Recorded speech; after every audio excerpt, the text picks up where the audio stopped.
আজকে অর্গাননের 221 থেকে 230টি সূত্রটি নিয়ে আলোচনা করছি। মহাত্মা হ্যানিম্যান 221 নম্বর সূত্রে বলেছেন, ভয়, বিরক্তি, অতিরিক্ত মদ্যপান এই সমস্ত কারণে যদি রোগীর মধ্যে উন্মাদের লক্ষণ খুব প্রকটভাবে দেখা দেয়, সেই সময় কখনোই অ্যান্টিসরিক ওষুধ দেওয়া উচিত নয়। যতদিন এইরূপ বিশালাকার উন্মত্ত ভাব থাকবে, ততদিন উচ্চ শক্তির খুব ক্ষুদ্র মাত্রায় সদৃশ বিধান মতে একোনাইট, বেলেডোনা, স্ট্যামোনিয়াম, থায়োসিয়ামস, মার্কারি ইত্যাদি ওষুধগুলি দেওয়া যেতে পারে। রোগী যখন আস্তে আস্তে অনেকটা স্বাভাবিক অবস্থা প্রাপ্ত হবে বা সুস্থ বলে মনে হবে, তখন প্রধান ওষুধ ব্যবহার করা যেতে পারে। মহাত্মা হ্যানিম্যান 222 নম্বর সূত্রে বলেছেন যে, এইভাবে তীব্র মানসিক রোগীকে সময়কে নষ্ট না করে দীর্ঘদিন ধরে ছোড়ানাশক ওষুধ প্রয়োগ করতে হবে। এছাড়া রোগীকে ভালো খাবারের ব্যবস্থা করতে হবে। সোরা দেহের মধ্যে সুপ্ত আস্থা থেকে কখনোই যেন প্রকট না হয়ে আসে, সেই দিকে খেয়াল রাখতে হবে।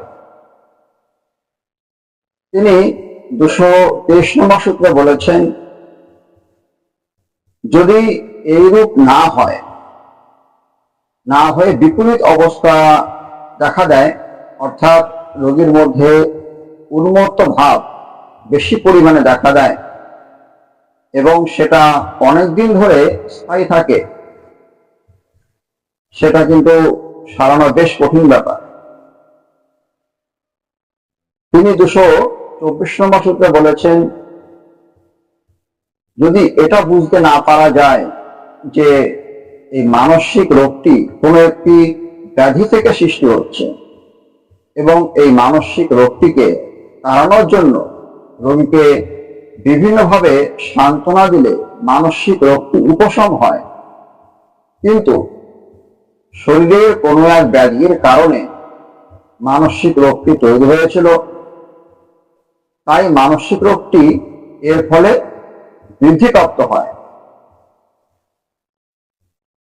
তিনি 225 নম্বর সূত্রে বলেছেন, যে সকল মানসিক রোগ কোনো প্রকার শারীরিক সমস্যা থেকে তৈরি হয়নি, এটা তৈরি হয়েছে উদ্বেগ, বিরক্তি, ভয় ইত্যাদি থেকে, সেই সকল ক্ষেত্রে শারীরিক স্বাস্থ্যকে সামান্য মাত্র ক্ষতি করে থাকে। তিনি 226 নম্বর সূত্রে বলেছেন, এই প্রকার মানসিক রোগীকে বন্ধুর মতন পরামর্শ দিলে, সৎ উপদেশ দিলে, ভালো ব্যবহার করলে এবং বিভিন্ন যত্নের মাধ্যমে তার মানসিক ও শারীরিক স্বাস্থ্যকে আগের মতন ফিরিয়ে আনা যায়। তিনি তার 227 নম্বর সূত্রে বলেছেন যে, এই সকল ক্ষেত্রেও প্রধান কারণ কিন্তু সোরা, কিন্তু এই সোরা পরিপূর্ণতা লাভ করেনি, তাই এই সোরা পুনরায় ফিরে না আসা পর্যন্ত সোরানাশক ওষুধকে প্রয়োগ করতে হবে। তিনি 228 নম্বর সূত্রে বলেছেন, শারীরিক কোনো সমস্যার কারণে মানসিক রোগ উৎপন্ন হলে এবং সেই রোগের চিকিৎসার সময় সমলক্ষণ সম্পন্ন ওষুধের সঙ্গে রোগীর সঠিক জীবনযাত্রার প্রতি দৃষ্টি রাখতে হবে এবং চিকিৎসকের যত্নপূর্বক ব্যবহার করতে হবে।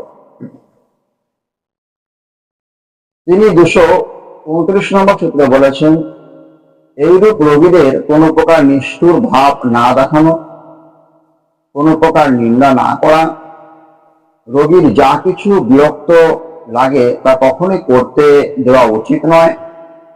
রোগীর একমাত্র শান্তির উপায় হচ্ছে তাকে সম্পূর্ণভাবে সুস্থ করে তোলা।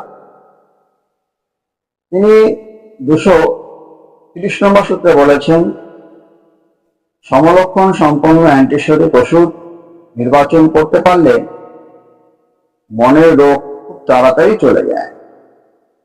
এটাই হোমিওপ্যাথির শ্রেষ্ঠত্ব। এলোপ্যাথিক চিকিৎসায় অনেক ওষুধ ব্যবহার করেও সেটা করতে পারে না। আজ এই পর্যন্তই। এরপরে 231 থেকে 240টি সূত্রকে নিয়ে আলোচনা করা হবে। ধন্যবাদ।